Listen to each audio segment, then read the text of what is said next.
Welcome to Soul Music, everyone.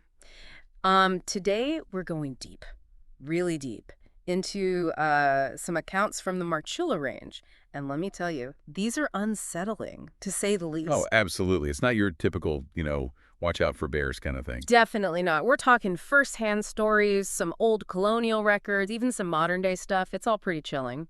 Right. And we're on a mission here to kind of, well, to understand it, right? To see if we can peel back the layers of this terrifying phenomenon. I know you love a good mystery. And this one is a doozy. That's what drew me in, honestly. This mix Oh, of folklore and hard evidence, it's just intriguing. hmm. And the sheer strangeness of it all, it just begs for a closer look. Okay, so where do we even begin? I think we have to start with Bolo Ram, that shepherd back in 78.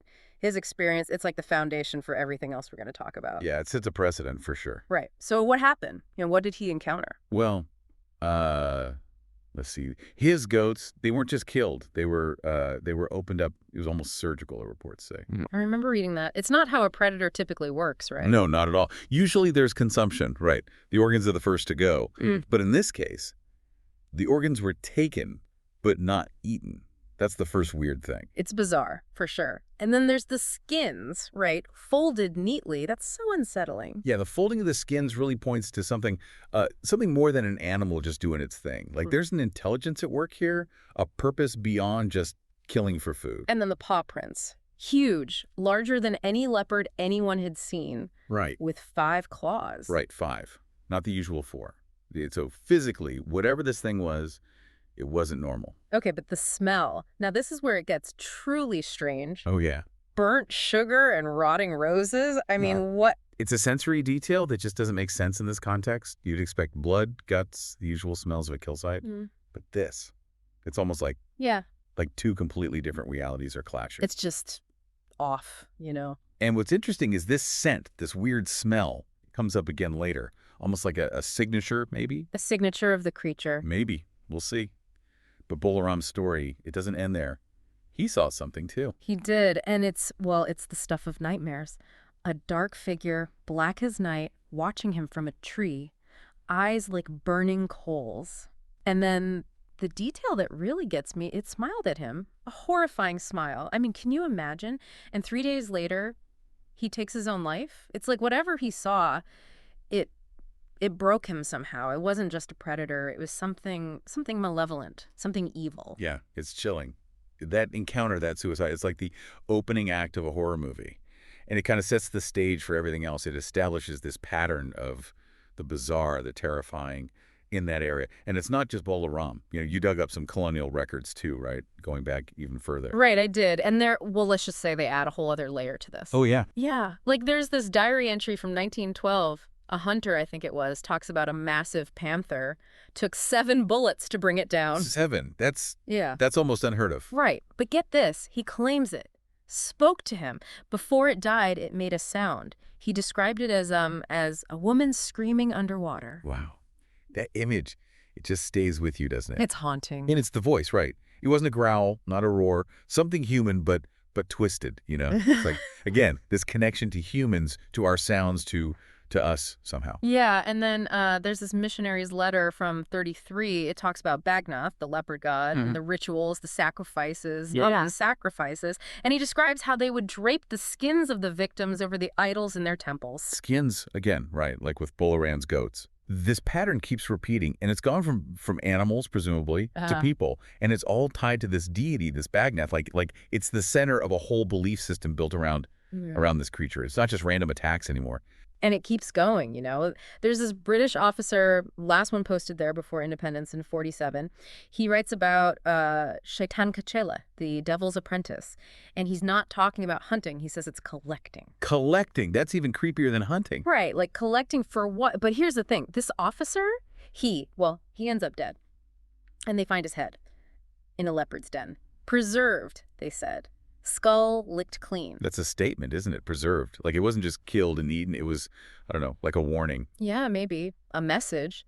But the collecting, it's interesting, right? Like with the organs from Bolaram's goats, it wasn't about eating, about survival. It was something else. Definitely. Okay, but we have to jump forward now, right? Yeah. To more recent times. Yeah, we do. Yes. And unfortunately, the strange, the horrible, it doesn't stop. What do you have? Close power. A German tourist, this was in 2009, found dead, completely skinned.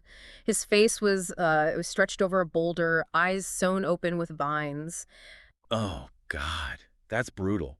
It's like something out of a horror movie, like we were saying, but even more staged, you know? Mhm. The skinning, the face, it's like it was meant to be seen. Right. And then there's the footage from his camera. It's hard to describe. It's a shadow, but it's moving upside down along the branches. Upside down. That's not how shadows work. Exactly. It's like physics went out the window. It's like we're seeing something that Yeah. doesn't follow the rules of our world. And then just a few years ago, 2018, a wildlife team, they were doing some research in the area and, well, things got really weird. They were using infrared cameras, right? Infrared. What did they see? They saw something, a figure, humanoid, but it was crawling backwards on all fours, but its joints were bent in ways that shouldn't be possible. Humanoid, but not human, you're saying. Right. And then it stops. And the head, it turns all the way around, 180 degrees, like an owl almost. And the eyes, they were glowing red in the infrared. And then just like that, the camera cuts out, like dead. Wow. It's like the thing knew it was being watched. Or maybe it did something to the camera. Yeah, maybe.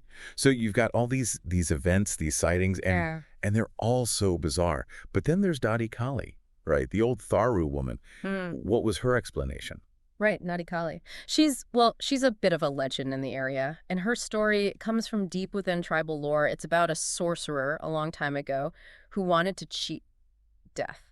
So he merged his daughter's soul with a leopard. Merged her soul. That's some powerful magic. Yeah.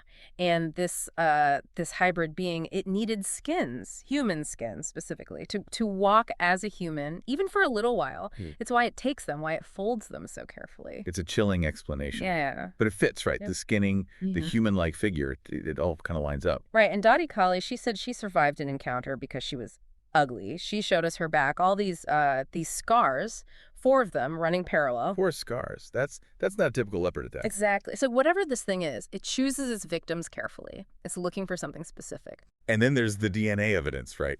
That's where it gets really strange. Yeah. 2022, a team was doing some research, collecting hair samples.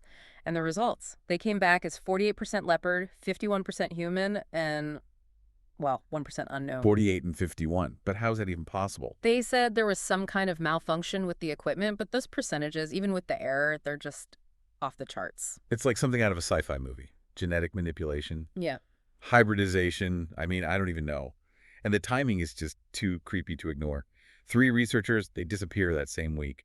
And their ID cards, they were found nailed to trees. Nailed with claws made of human fingernails. It's like a message. A terrifying one. And it brings us right back to that connection, that blurring between human and animal. It's like it's mocking us, you know? Maybe. Or maybe it's warning us. So let's take a step back, right? We've got all these pieces. We've got the killings, the surgical precision, the missing organs, the folded skins. We've got the stories, the legends, the whispers of Bagnath, the devil's apprentice, the creature collecting, not hunting. And then we have the modern stuff. The tourist, the upside-down shadow, the wildlife team, the infrared of that thing, and the DNA, don't forget that. It's a lot to process, for sure. Yeah. But it's the consistency that gets me, the strangeness. It's in everything. The 5 claws, the smell, the humanoid movements, the voice, the skins, the sacrifices, the face stretched over the rock, the head turning completely around, the DNA, those fingernail claws. Every detail. It's another piece of this puzzle, and it's a terrifying puzzle. Well, what does it mean? What's the solution? Well, that's the million-dollar question, isn't it? Dottie Kali's story, as fantastical as it sounds, it kind of gives us a framework, right? This being, this hybrid, it needs the skins, it craves them to become human, to walk among us. And the DNA, even with the lab mess-up, it hints at something beyond our understanding. Like ancient myth and modern science are colliding in this really disturbing way. Yeah. And then there's the tribal advice, right? The warning signs. Look for the shadow that moves too smoothly, the paw prints that go up a tree but not down, the smell of jasmine and rotting meat. And if you see it... Don't run. Face it. Say, I see you, Bagnath, and back away slowly. It's like they've learned to live with this thing, this terror. They have a playbook for survival. And the moles, right. She told us to check for new moles, just chilling. Yeah, it stays with you, doesn't it? It makes you wonder, what does it want? Is it just taking, or is there something more, something worse behind it all? So where does this leave us? I mean, we've gone through all this, and Right. What's the answer? What are we supposed to make of it all? I wish I had a neat answer for you. But the truth is, we're left with more questions than answers. Yeah, I can see that. We have all these stories, these incidents, this data, but what does it all mean? Is there some rational explanation, however twisted it might be, or are we dealing with something beyond logic, beyond science? Maybe both. Maybe. It's history, it's modern events, it's tribal knowledge, it's science, all pointing to something truly strange and scary in the Marchula Range. And on that cheerful note, I think we should probably wrap things up. Yeah, I think so. Well, thank you for joining us on this journey, a journey into the heart of a mystery. And to our listeners, keep questioning, keep exploring, and maybe, just maybe, keep an eye on the shadows. And don't ignore any weird smells. And check your moles, I guess, just in case. Good advice. Until next time, everyone, stay curious and stay safe.